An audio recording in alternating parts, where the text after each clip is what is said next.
오늘 우리에게 주시는 하나님의 말씀은 누가복음 5장 27절에서 35절입니다. 그 후에 예수께서 나가사 레위라 하는 세리가 세관에 앉아 있는 것을 보시고 나를 따르라 하시니 그가 모든 것을 버리고 일어나 따르니라.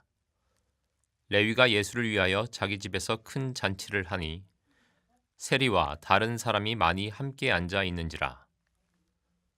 바리새인과 그들의 서기관들이 그 제자들을 비방하여 이르되 너희가 어찌하여 세리와 죄인과 함께 먹고 마시느냐.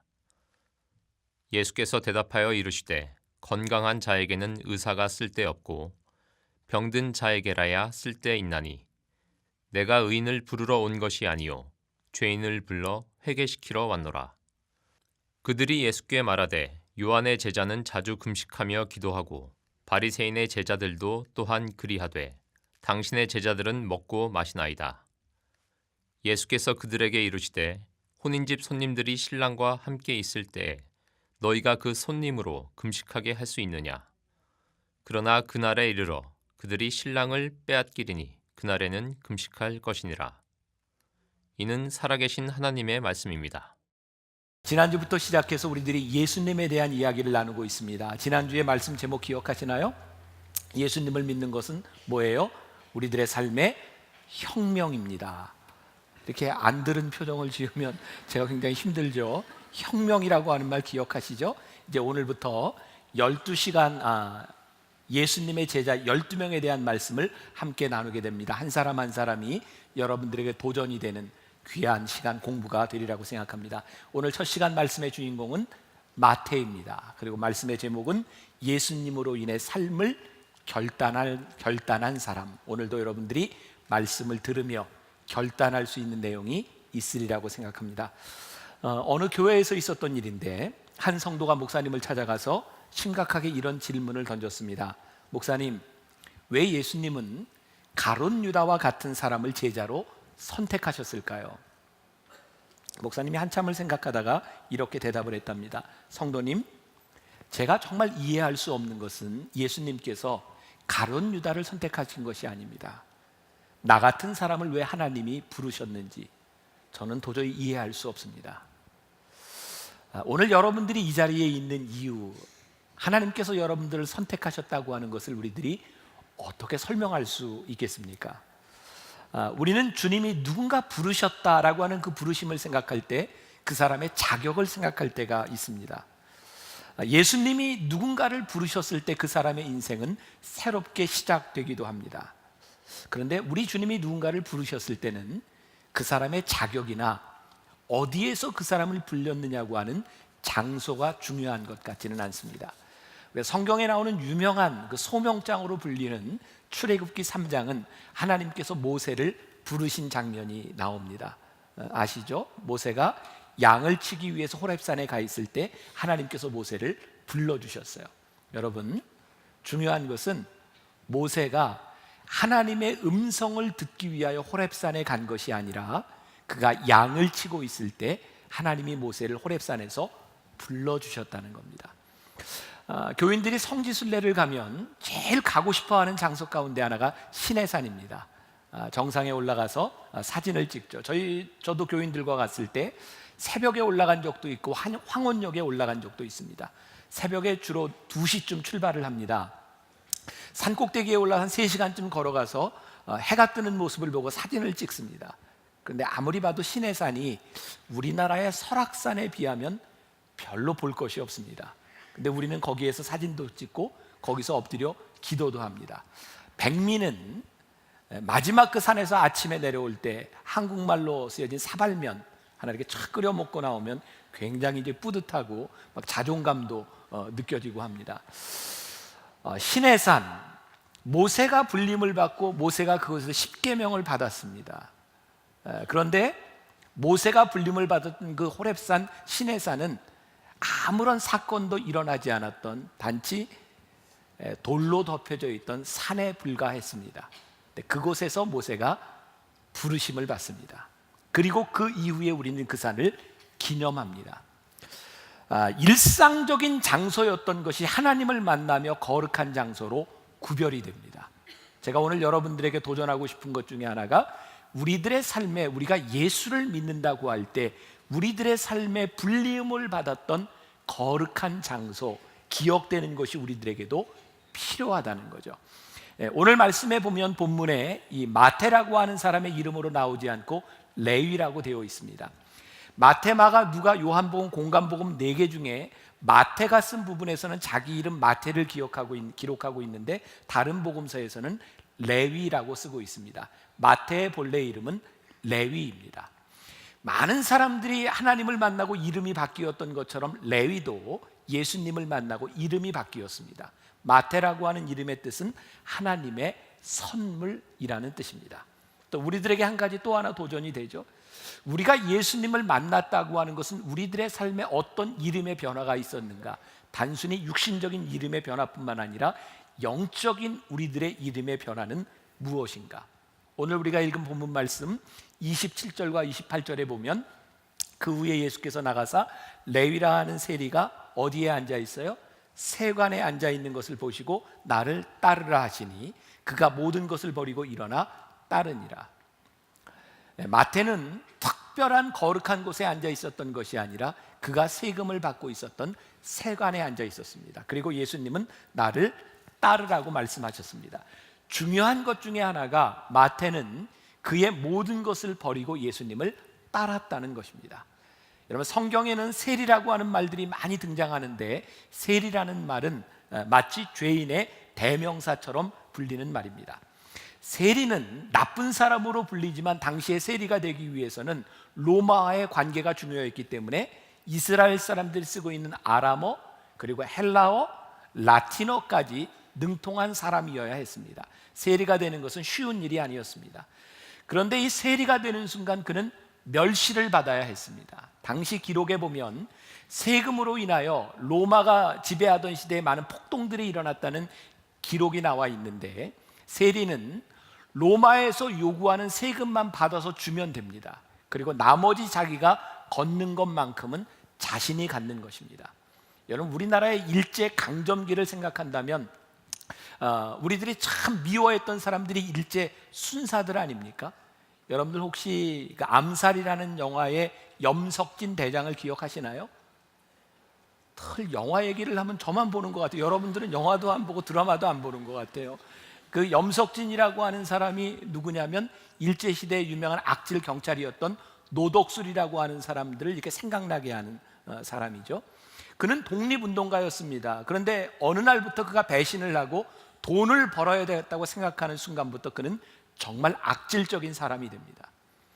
여러분, 이 마태가 로마의 속국으로 살던 그 이스라엘에 살면서 그가 자기 백성들에게 멸시를 받으며 내가 돈을 모아야 되겠다라고 생각했을 때 그의 삶이 얼마나 치열했겠습니까? 보상을 받으려고 하는 심리가 있었기 때문에 오히려 더 돈을 벌려고 혈안이 되어 있었을지도 모릅니다. 그래서 세리가 되면 악해지는 거죠. 거짓으로 돈을 많이 걷게 되는 겁니다. 성경에는 세리와 창기 이 두 사람을 죄인의 대명사처럼 부르고 있습니다. 창기는 돈을 벌기 위해 몸을 파는 사람입니다. 세리는 돈을 팔기 위하여 자기의 영혼을 파는 사람입니다. 그런데 오늘 이 세리를 예수님이 부르셨다는 거예요. 이 세리를 부르신 이 예수님의 사건 가운데서 우리는 예수님의 사명이 무엇인지를 발견하게 됩니다. 그리고 예수님이 이 땅 위에 사명자로 사시는 동안 예수님이 하시는 일 가운데는 늘 갈등이 유발됩니다. 우리가 사명자로 산다고 하는 것은 이 세상 가운데서 틀림없이 갈등을 경험할 수밖에 없는 거죠. 예수님께서 마태를 부르시고 마태가 준비한 잔치집에 가 있는 것 때문에 바리새인들과 서기관들은 예수님을 비난합니다. 예수님은 왜 세리와 함께 하는가? 우리가 오늘 이 본문 말씀을 통하여 깨닫게 되는 중요한 것은 예수님이 누군가를 부르시면 그의 인생이 바뀐다고 하는 것이고, 오늘 그 부르심을 통해서 우리는 예수님의 사명이 무엇인지를 발견하게 되는 거죠. 율법학자들과 바리새인들과 사두개인들은 왜 예수님이 세리를 부르셨는지 이해가 되지를 않습니다. 참 이상하죠. 우리가 신앙인이 아니라 종교인이 되면, 하나님의 말씀을 따르는 사람이 아니라 율법을 지키는 사람이 되면 언제부터인가 우리는 저 사람이 자격에 합당한가를 묻습니다. 여러분, 우리들이 신앙생활을 하면서 교회에서 봉사하고 교회에서 무언가를 하는 사람들을 바라보면 네가 자격이 있어 라고 따지기 시작하는 순간 우리는 언제부터인가 율법적인 사람이 되었다는 증거입니다. 우리 주님은 부르실 때 자격을 묻지 않으셨습니다. 단지 주님은 그 사람을 통해 어떤 변화가 일어날 수 있는가를 보셨기 때문입니다. 교회에서 일어나고 있는 수없이 많은 갈등 가운데 하나는 우리들이 자격을 묻고 있다는 거죠. 예수님은 마태의 자격이 아니라 마태의 변화를 보시고 예수님은 마태를 부르셨습니다. 나를 따르라. 예수님은 세리 마태에게 어떤 원리를 설명하지 않으셨습니다. 내가 나를 따르려면 이것을 지켜야 된다고 말씀하지 않으셨습니다. 그저 따르라고 하셨습니다. 왜냐하면 예수님을 따르면 그의 삶이 변화될 것이기 때문입니다. 언제부터인가 교회가 율법적이 되었다고 하는 가장 중요한 의미 가운데 하나는 교회에서 사람들에게 예수님을 따르는 것보다 교회를 다니며 지켜야 될 것들을 많이 가르치기 시작했다는 거예요. 교회의 모습이 예수님을 떠나간 모습을 발견하게 됩니다. 마태는 예수님이 따르라라고 하는 말씀을 듣고 모든 것을 버려두고 예수님을 따랐다. 지난주에 제가 말씀을 전하며 밭의 감추인 보화에 대한 말씀을 잠깐 했습니다. 기억이 나시나요? 어떤 사람이 밭에 보화를 발견했어요. 그것을 보고는 잘 감춰두고 집에 와서 자기 재산을 다 팔아서 그 돈을 가지고 밭을 삽니다. 왜냐하면 자기 삶의 모든 것들을 다 버려도 더 귀한 것이 있기 때문에 기꺼이 자기가 버릴 것이 있었다는 거죠. 저는 오늘 여러분들에게 중요한 질문을 던지고 여러분들에게 도전을 하고 싶은데, 우리가 주님을 따른다, 마태가 주님을 따르기 위해서 일어났다라고 했을 때 그가 버렸던 그 자리, 마태에게 버렸던 그 자리가 있다면 여러분들의 삶에서는 예수님을 따르기 위해서 나는 무엇을 포기했는가, 우리들이 포기한 이야기가 없다면 우리는 결단한 사람은 아닐 것 같습니다. 마태의 결단은 다른 제자들보다 조금 더 중요한 의미를 가지고 있어요. 베드로와 안드레, 요한, 이 사람들은 어부였습니다. 모든 것을 버리고 그들이 예수님을 따랐습니다. 예수님이 십자가에 못 박히시고 그들은 도망갔습니다. 예수님이 부활하신 후에 그들은 다시 고기를 잡는 어부의 생활로 돌아왔습니다. 그들은 돌아올 자리가 있었어요. 그러나 세리 마태는 그 자리에서 일어나는 순간 그는 모든 것을 잃은 사람입니다. 그는 다시 돌아올 수 없는 길을 떠났습니다. 그것은 신앙의 모험이었고 그의 삶에 배수진을 친 결단이었습니다. 오늘 우리가 예수님 앞에 부르심을 받은 그 부르심으로 인하여 우리들은 어떤 신앙의 모험을 하고 있고 우리들의 삶에 어떤 신앙의 배수진을 치고 있는가, 이것도 굉장히 중요한 물음 가운데 하나입니다. 윌리엄 페더라고 하는 사람이 책에서 이런 이야기를 합니다. 우리가 많이 한번 들어봤음직한 이야기예요. 미국에 있는 어떤 어린아이가 길을 가다가 길거리에서 $5짜리 지폐를 줬습니다. 그때부터 이 아이는 평생을 땅을 보고 살아갑니다. 무언가를 주우려고 하는 거죠. 그 책에 보면 엄청난 물건들을 이 아이가 평생 동안 주었는데 책에 이렇게 나와 있습니다. 이 아이가 평생 주운 단추의 개수가 29,519개, 그리고 이 아이가 평생 주운 머리핀이 54,172개. 얼마나 정확한 숫자인지 모르. 이 아이는 수천 개의 동전들을 주고 수많은 것들을 줍습니다. 그런데 이 책에서 저자는 이렇게 얘기합니다. 이 아이는 많은 것들을 주었지만 중요한 것을 잃었다. 이 아이는 평생 푸른 하늘을 보지 못하고 길가에 핀 아름다운 꽃을 보지 못하고 새들의 아름다운 노랫소리를 듣지 못하고 봄날의 따스한 향기도 느껴보지 못하고 그 아이는 땅을 보고 많은 것을 주었다. 그리고 이 아이가 얻은 것은 늙어서 굽은 등이었다. 오늘 우리를 부르시는 그 부르심은 우리들에게 아주 중요한 질문을 던집니다. 너희의 영혼이 무엇을 바라보고 살 것인가? 우리의 삶의 마지막에서 우리들이 얻은 것이 무엇인가를 우리들이 분명히 이야기해. 마태가 예수님의 부르심에 대하여 나를 좇으라라고 하는 부르심에 대하여 마태는 일어나 예수님을 쫓아갑니다. 우리는 예수님을 믿는다고 하는 고백을 쉽게 합니다. 그러나 예수님을 믿기 위하여 쫓아가는 것은 그렇게 쉬운 일이 아닙니다. 결단은 내가 주님을 믿습니다라고 하는 고백에서 끝나는 것이 아니라 내가 주님을 믿기 위하여 내 자리를 이렇게 세웠느냐는 것이. 시편 1편에 보면 복 있는 자에 대한 이야기가 나옵니다. 복 있는 사람은 악인의 길을 따르지 아니하며 죄인의 길에 서지 아니하며 오만한 자들의 자리에 앉지 아니하고. 복 있는 사람은 자기가 앉지 말아야 될 자리에서 일어나 자기가 앉아야 될 자리로 옮겨가는 것입니다. 오늘 여러분들에게 중요한 도전입니다. 여러분들의 삶에 과거의 자리가 있습니까? 그리고 여러분들이 지금 앉아있는 옮긴 이 자리가 여러분들의 미래라고 이야기할 수 있습니까? 우리들의 삶에는 정말 중요한 흔적이 필요합니다. 과거에 살았던 우리들의 삶의 흔적과 미래를 위해 살아가야 될 우리의 자리가 분명히 구별되어야 합니다. 제가 여러분들에게 정말 도전하고 싶은 것이 우리들의 과거를 이야기할 수 있는 그 자리가 분명히 우리들에게 구별되어 있는가. 저는 오늘 이 말씀을 가지고 어머니 기도실에서 기도하며 새벽에 제가 지난주에 여러분들에게 나눴던 예수를 믿는 것은 혁명입니다라고 하는 그 말씀을 생각하며 우리 인생의 가장 비겁한 말 가운데 하나가 살만해 라는 말이라는 생각이 들었어요. 우리가 흔히 이런 말 하죠. 살만해, 살만해. 근데 하나님은 우리를 살만한 인생으로 부르신 것은 아닌 것 같아요. 우리가 혁명적인 삶을 산다고 하는 것은 우리들이 살아가야 되는 삶이 무엇인지, 우리가 살아가야 될 자리가 무엇인지를 하나님이 우리들에게 물으시는 것이 아닐까. 그래서 예수님을 믿고 쫓아가는 사람의 삶에는 명백한 결과들이 나타나죠. 오늘 마태를 예수님이 부르셨고 마태가 예수님을 따르기로 결심한 순간 일어났던 변화가 29절에 있습니다. 여러분 성경을 펴고 표시를 내보세요. 레위가, 중요한 말입니다, 예수를 위하여, 누구를 위하여?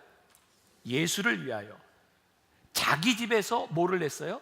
큰 잔치를 하니 세리와 다른 사람이 많이 함께 앉아 있는지라.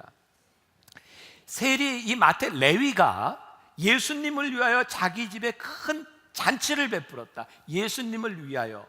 그러니까 마태가 잔치를 베푼 데는 굉장히 의도적인 이유가 있는 겁니다. 잔치의 자리에 사람을 불렀습니다. 세리와 다른 사람도 불렀고 바리새인들도 불렀습니다. 사두개인들도 불렀습니다. 그리고 그 일로 인하여 이 잔치 자리에 갈등이 생겼습니다. 예수님과 함께 예수님을 위하여 만든 이 자리에 갈등이 생겼어요. 그런데 이 갈등을 마태는 즐기고 있는 겁니다. 왜냐하면 이 갈등은 예수님이 원하시는 것이었기 때문입니다. 예수님을 위하여라고 했는데 예수님이 무엇을 원하시냐면 세리 마태를 만나 주셨던 것처럼 예수님은 또 다른 세리와 죄인들을 만나고 싶어 하신다는 것을 알고 있었기 때문에 예수님을 위하여 베푼 잔치 자리에 세리와 죄인들을 초청했고, 그것으로 인하여 바리새인들과 사두개인들과 갈등이 일어나고 논쟁이 빚어지게 됩니다. 세리였던 마태가 굳이 바리새인과 율법학자들을 초청해 논쟁을 만들고 귀찮게 되었습니다. 여러분들 한번 상상을 해보세요. 마태가 베푼 이 잔치 자리에 논쟁이 일어났는데 논쟁으로 인하여 마태가 시무룩 내가 잔치를 망쳤다라고 생각하고 있을까요? 저는 그런 모습은 아닐 것 같아요. 제가 한 2주 전에 글을 하나 썼는데 어떤 신문 기자가 제 글을 가지고 신문 기사를 쓰면서 제가 쓴 글을 완전히 왜곡했어요. 제가 쓴 글과는 반대의 말로 제목을 자극적으로 붙여서 기사를 냈어요. 신문사에 요청을 했습니다. 이 글을 내려주든지 제목을 바꾸든지 해주십시오. 그런데 이 일로 인하여 항의 전화가 제게 오게 됐고요. 제 아내가 저에게 이야기하더라고요. 자기는 왜 인생을 그렇게 힘들게 살아? 왜 이렇게 논쟁의 중심에 서려고 해? 제발 논쟁의 중심에 서지 마.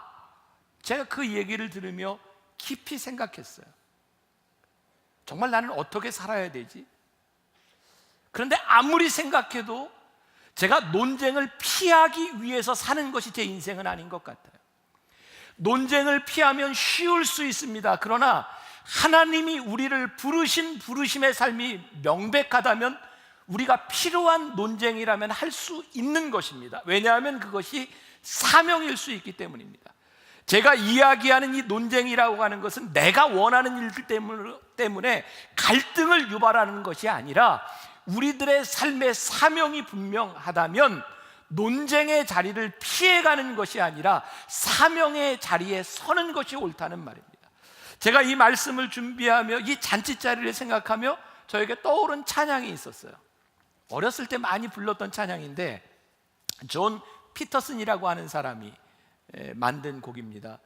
오 아름다운 날 즐거운 날 내 여이 잊으리요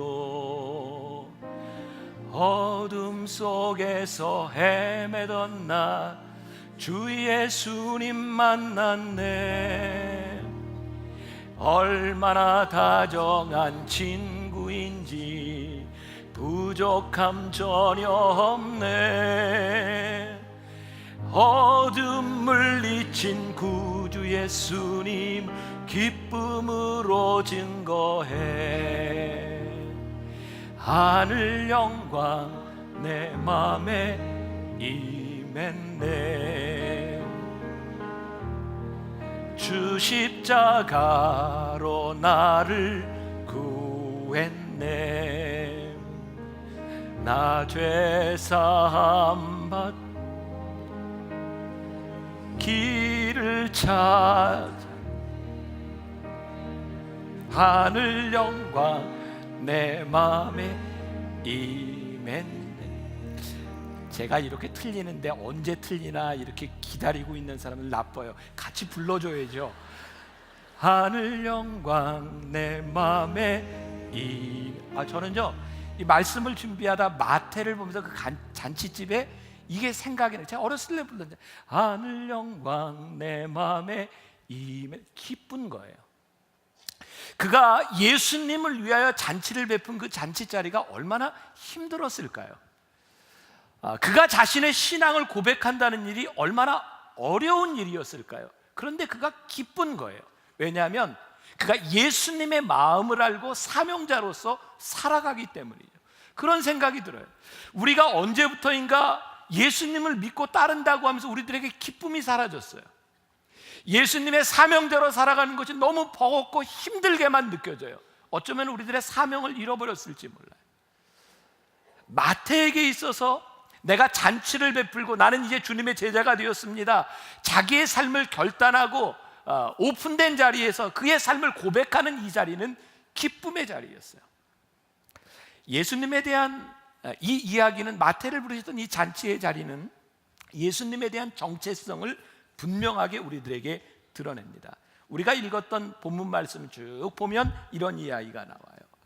바리새인들과 서기관들이 예수님을 이해하지 못하는 거예요. 너는 왜 세리와 죄인들과 함께 잔치를 하느냐 그랬더니 예수님께서 대답하시되 건강한 자에게는 의원이 필요 없느니라. 그리고 내가 이 땅 위에 온 것은 의인을 부르러 온 것이 아니라 죄인을 회개시키러 왔다. 또 한 가지 질문을 합니다.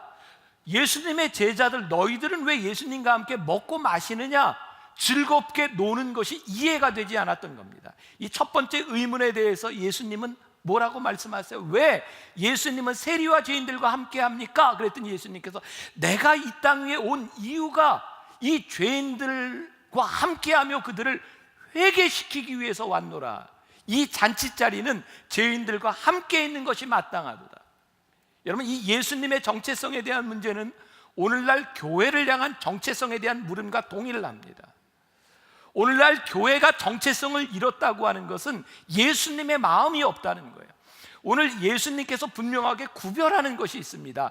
죄와 죄인은 다르다는 거예요. 예수님은 죄에 대해서 명확하게 질책하시지만 죄인들에 대하여 나는 너희를 위하여 왔다라고 말씀하고 계세요. 예수님에게 붙여진 별명이 있어요. 사람들은 예수님을 보면 이렇게 얘기합니다. 저 사람은 죄인들의 친구입니다. 만일 오늘날 교회가 너무나 의로워서 죄인들과 구별되었습니다 라고 이야기한다면 교회의 정체성을 잃어버린 것입니다. 마치 바리새인들과 사두개인들, 율법학자들이 우리는 의롭기 때문에 죄인들과 함께할 수 없어 라고 이야기하며 오늘 이 예배의 자리에 죄를 지은 사람들은 우리와 함께할 수 없어 라고 이야기한다면 우린 교회의 정체성을 잃어버린 것입니다. 제가 언젠가 설교를 하고 굉장히 어려움을 당했던 적이 있어요. 우리 교인들은 문제가 되지 않는데 방송을 보고 저에게 항의하는 사람이, 제가 언젠가 동성연애에 대한 이야기를 한 적이 있어요. 만일 여러분들의 자녀가 동성연애자라고 한다면 여러분들 어떻게 대하시겠습니까? 성경은 동성연애에 대해서, 동성애에 대해서 용인하지 않습니다. 그것은 잘못된 것이라고, 분명히 죄라고 말씀합니다. 그러나 죄라고 규정하는 것과 죄의식을 가지고 힘들어하는 사람을 대하는 것은 달라야 하는 것입니다. 그런데 우리는 마치 그 시대의 서기관들과 바리새인들과 율법학자들처럼 죄와 죄인을 동일시하며 우리는 너희와 함께할 수 없다고 이야기해요. 우리가 잘 아는 연예인 중에 한 사람이 처음으로 자기는 동성연애자라고 커밍아웃한 적이 있습니다. 얼마나 힘들었겠습니까? 그 사람이 어떤 영향을 주었는지 어떻는지 모르지만 그는 크리스찬이었습니다. 가장 힘들 때 그는 교회를 찾아갔답니다. 근데 그는 알려진 사람이었고 커밍아웃한 사람이었기 때문에 교인들이 함께 예배를 드리는 그 자리에서 그를 환영하지 않았답니다. 그는 예배를 드릴 수가 없었고 교회를 떠나가면서 너무너무 마음이 아팠답니다. 그 사람은 지금 다른 교회를 다니고 있어요. 여러분, 예수님께서 오늘 우리와 함께 예배를 드리고 오늘날 우리 교회 공동체에 예수님이 말씀하신다면 우리들에게 분명히 말씀하실 것 같아요. 죄와 죄인은 다른 것이다. 교회의 타락은 교회가 너무 의로워져서 교인들과 함께, 죄인들과 함께 할 수 없다고 생각할 때 교회는 타락하는 것입니다. 하나님의 마음이 존재하지 않는 것입니다.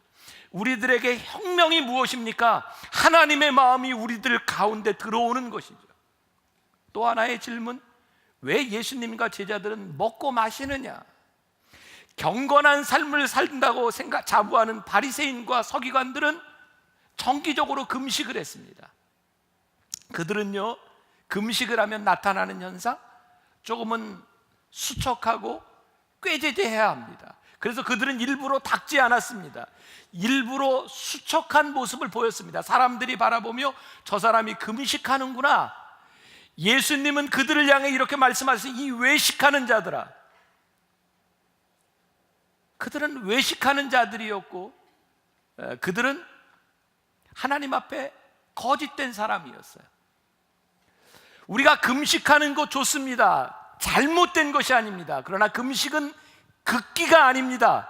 금식은 굶음으로 인하여 우리들이 하나님을 잘 믿는다고 하는 것을 표시하는 것이 아닙니다. 금식할 때 우리들이 기뻐야 하는 것입니다. 금식이 감사해야 하는 것입니다. 예수를 믿는 것은 즐거운 일입니다. 사명자로 살아간다고 하는 것은 즐거운 일입니다. 우리들의 삶에 금식할 때가 옵니다. 우리들의 삶에 힘들 때가 옵니다. 그러나 주님과 함께 사명을 감당하는 것은 극기가 아니라 즐거운 일입니다. 하늘 영광 내 마음에 임했네. 오늘 우리들에게서 이 기쁨이 사라졌다면 우리의 사명도 사라진 것은 아닙니다. 하버드 대학의 신학 유명한 교수 중에 하나가 지금은 은퇴한 하비 콕스라는 사람이 있습니다. 오래전에 그는 세속도시라는 책을 썼어요. 그 책에서 그는 이렇게 예언을 했습니다. 앞으로 세속적인 도시가 될 터인데 기독교가 붕괴되게 될 것이다. 그런데 그 이 붕괴의 원인이 산업의 발달이나 과학의 발달 때문이 아니라 기독교 내부의 원인이 있다고 진단을 했어요. 제가 지난주에 소개해드렸던 오대식 목사님의 왜 교회는 예수님의 세족식을 왜곡했을까라고 하는 책에 보면 이 하비 콕스에 대한 이야기가 나와요. 하비 콕스가 한 번은 그리스도인들의 그 의사들과 치료사들이 모인 조금은 이렇게 좀 지위가 있는 사람들의 모임에서 설교를 하게 되었답니다. 600명 정도의 사람이 모였고 하비 콕스는 마태복음 5장을 가지고 설교를 했대요. 9장을 가지고 설교했대요. 마태복음 9장에 어떤 내용이 나오냐면 야이로라고 하는 사람이 자기의 딸을 살려달라고 예수님께 찾아옵니다. 그래서 예수님이 야이로의 집에 가세요. 그 딸을 살리기 위해서. 그 과정에 12해를 혈루병으로 앓던 여인이 예수님에게 옵니다. 근데 예수님 주위에는 많은 군중들이 있었어요. 감히 예수님 앞에 다가갈 수 없는 상황에 이 여인이 가서 예수님의 옷자락을 만집니다. 그때 예수님께서 뭐라고 말씀하세요? 누가 나를 만졌느냐? 나에게서 능력이 나갔느니라. 하비콕스가 사람들에게 이렇게 묻습니다. 지금 이 마태복음 9장에 나오는 사람들 중에 야이로, 그의 딸을 살리려는 아버지 야이로의 마음이 있습니다. 그리고 예수님의 옷자락이라도 잡으려고 하는 혈루병을 앓는 여인의 마음이 있습니다. 그리고 이 예수님을 둘러싼 군중들의 마음이 있습니다. 그리고 예수님의 마음이 있습니다. 여러분들은 누구의 마음에 제일 공감이 가십니까? 물었더니 300명의 사람이 야이로, 딸을 살리려는 아버지의 마음, 100명의 사람이 혈루증을 앓고 있는 여인의 마음, 그리고 군중의 마음을 이해하는 사람은 한 명도 없었고 예수님의 마음을 이해한다라고 하는 사람이 6명이었답니다. 하비콕스는 이런 실험을 계속해 나가게 되었답니다. 그리고 깨닫게 된 것은 교회 안에 수없이 많은 기적과 일어나는 사건들 중에 예수님의 마음을 이해하려고 하는 사람은 1%밖에 되지 않는다. 오늘날 교회가 내적으로 붕괴되는 이유 가운데 하나, 교회가 타락하는 이유 가운데 하나는 예수님의 마음을 이해하려고 하지 않는다는 거예요. 예수님으로 인하여 일어난 기적의 사건들과 예수님으로 인하여 일어난 번영의 사건들에는 우리들의 관심이 있는데 그것을 행했던 예수님의 마음이 무엇인지를 알려고 하지 않는다는 거예요. 저는 말씀을 준비하면서 오늘날 우리 교회의 번영이 교회의 몰락을 가져왔구나. 우리들에게 일어났던 수없이 많은 기적의 사건들과 주님께서 행하신 일들 가운데서 예수님의 마음이 더 이상 보이지 않는 이곳에서 교회는 타락해 가고 있구나. 세상 사람들의 시각으로 보면 마태를 부르신 이 일은 실패한 일입니다. 왜? 마태는 그럴 만한 자격이 없는 사람이었기 때문입니다. 근데 예수님은 늘 이런 사람들을 부르셔서 세상을 바꾸어 놓으셨습니다. 그것이 예수님이 일하시는 방식입니다. 마태, 마가, 누가, 요한, 이 제자들이 복음서를 쓰는데 마태복음에는 특히 돈에 대한 이야기가 자세히 나옵니다. 돈에 대한 관심이 있는 분이라면 마태복음을 유심히 보십시오. 가이사에게 바치는 세금에 대한 문제도 마태는 잘 기록해 놓고 있습니다. 그래서 알렉산더 화이트라고 하는 사람이 이렇게 말을 합니다. 마태가 예수님을 만나 떠나면서 그는 과거 직업으로부터 2가지를 가져왔다. 펜과 잉크뿐이다. 근데 저는 좀 생각을 달리합니다. 그가 펜과 잉크를 가져왔을 뿐만 아니라 그가 과거에 배우고 있었던 학식과 그의 직업의 모든 것도 하나님은 가져오셨습니다. 단지 그가 돈을 걷는데 그것을 쓴 것이 아니라 돈을 가지고 하나님의 말씀을 이해하는데, 하나님의 말씀을 기록하는 데 씁니다. 오늘 우리들에게 중요한 도전이 무엇인가요? 오늘 우리들의 삶에 과거가 있고 그 과거를 쓰시는 하나님의 도구로서의 우리의 미래의 자리가 있는가? 분명하게 우리는 구별된 이것을 가지고 있는가?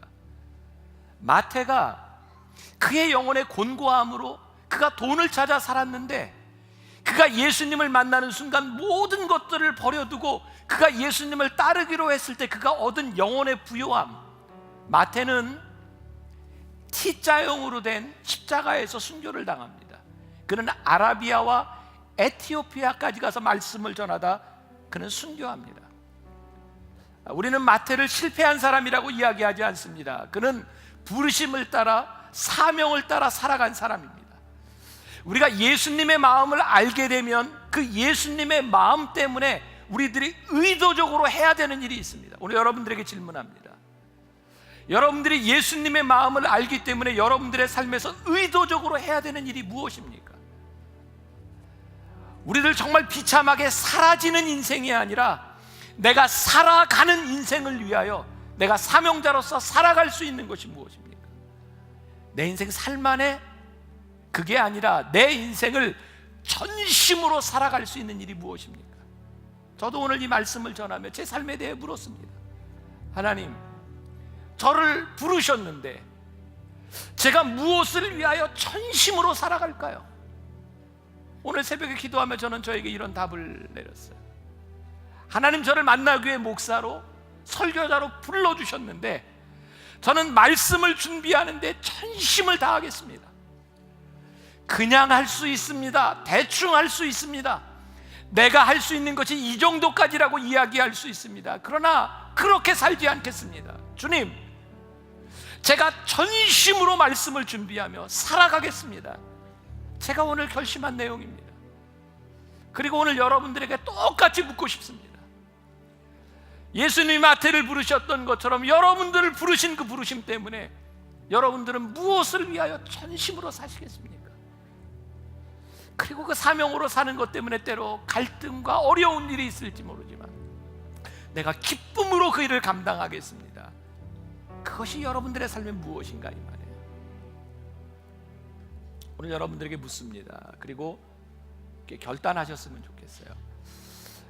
제가 올해 들어서 계속 여러분들에게 결단을 하는데 여러분들 이 시간이 굉장히 힘드시다면서요. 공포스럽고.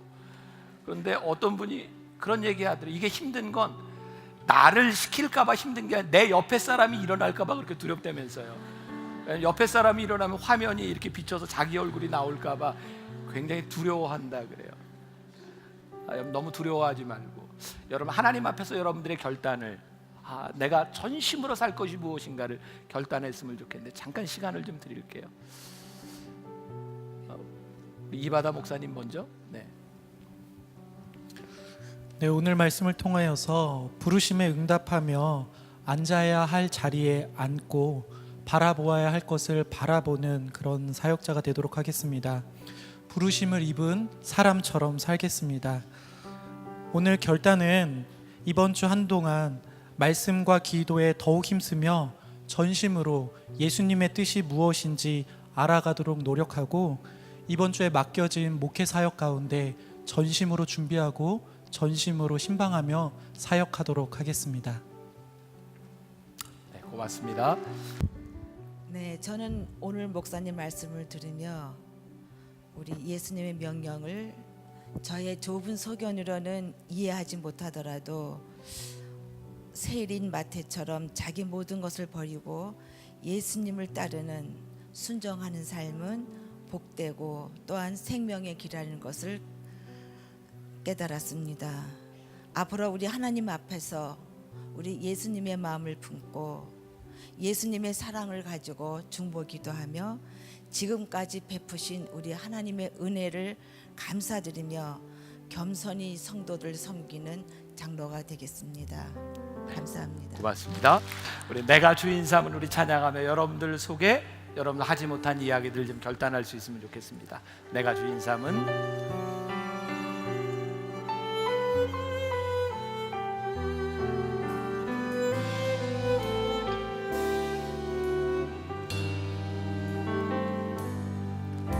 내가 주인 삼은 모든 것 내려놓고 내 주 되신 주 앞에 나가 내가 사랑했던 모든 것 내려놓고 주님만 사랑해 내가 주인 삼은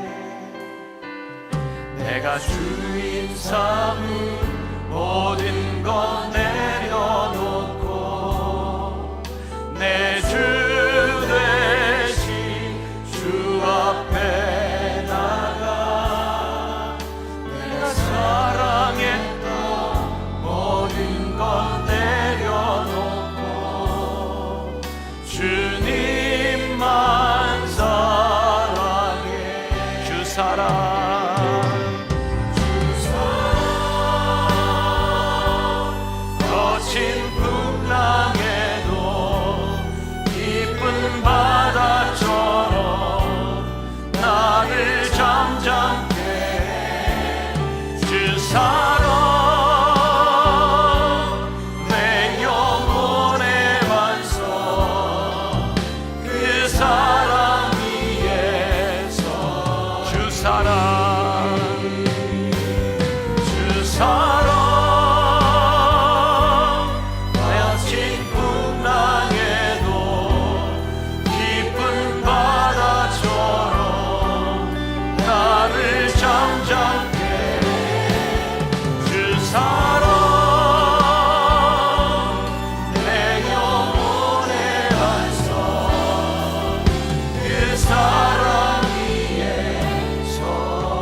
하나님, 오늘 우리가 말씀을 들으며 우리들의 마음속에 결심하는 것이 있습니다.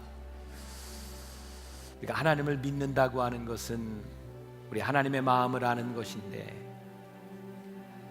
하나님의 마음을 안다는 것은 그 마음을 따라 사명으로 사는 것인데, 언제부터인가 우리들이 그 마음도 잊어버리고 사명자로 살아가는 것의 기쁨도 잃어버리고 살았는지 모르겠습니다. 하나님, 아직 우리들의 삶에 결단이 없다면 과거의 삶과 미래의 삶이 다른 분명한 자리에 설 수 있는 사람들, 하나님 앞에 설 수 있는 사람들이 되게 하여 주옵시고, 내가 기꺼이 사명을 위하여 내 삶을 내어놓을 수도 있는 귀한 하나님의 사람들이 되게 하여 주옵소서. 오늘 우리의 기도를 들으시고 우리의 마음을 받으시고 함께하여 주옵소서. 예수님의 이름으로 기도했습니다. 아멘.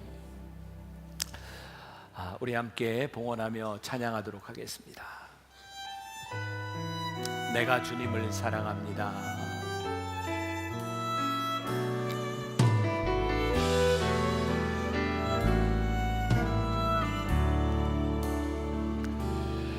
내가 주님을 사랑합니다. 내가 주님을 사랑합니다. 주님 먼저 날 사랑하셨네. 내가 주님을 사랑합니다. 내가 주님을 따르렵니다. 내가 주님을 따르렵니다. 주님 먼저 날 불러주셨네. 내가 주님을 따르렵니다. 내가 주 위에 살겠습니다.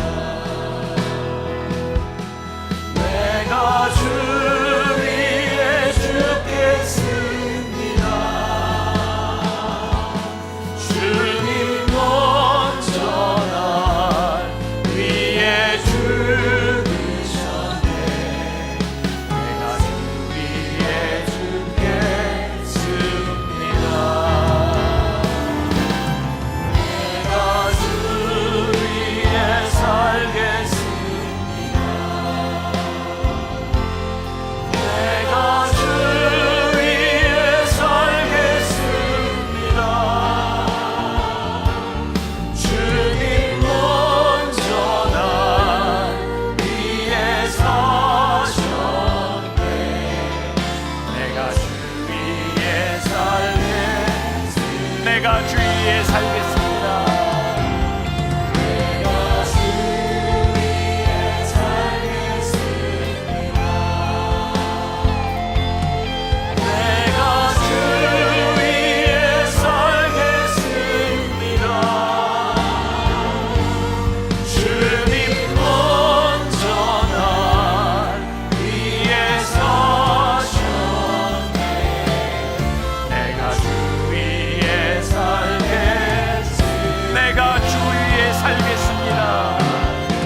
내가 주 위에 살겠습니다.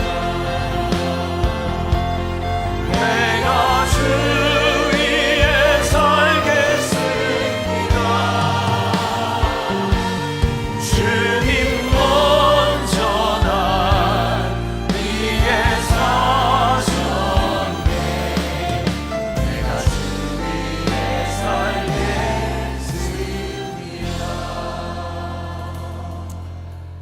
내가 주 위에 살겠습니다. 주님께서 날 위해 사셨기 때문입니다. 내가 주 위에 죽겠습니다. 주님이 날 위해 죽으셨기 때문입니다. 내가 주님을 따르겠습니다. 주님이 나를 부르셨기 때문입니다. 그 마음 가지고 예배하고, 그 마음 가지고 찬양하고, 그 마음 가지고 기도하고, 그 마음 가지고 결단하는 주의 백성들을 기억하시고, 하나님의 사랑으로 인하여 내 삶의 소중한 것을 드리는 귀한 손길들, 이 물질이 하나님 나라를 위하여 아름답게 쓰여질 수 있도록 축복하시고, 특별히 우리 만나의 식구들 하나님의 사명자로 살아가기에 부족함이 없도록 하나님이 힘주시고 축복하시고 인도하여 주옵소서. 지금은 우리 주 예수 그리스도의 은혜와 하나님 아버지의 무한하신 사랑과 성령의 인도하심이, 우리를 부르신 그 부르심에 내가 주님을 쫓아가겠습니다 결단하며 이 세상으로 나가는 당신의 사랑하는 모든 백성들 위해 지금부터 영원까지 함께 하시기를 간절히 축원하옵나이다. 아멘.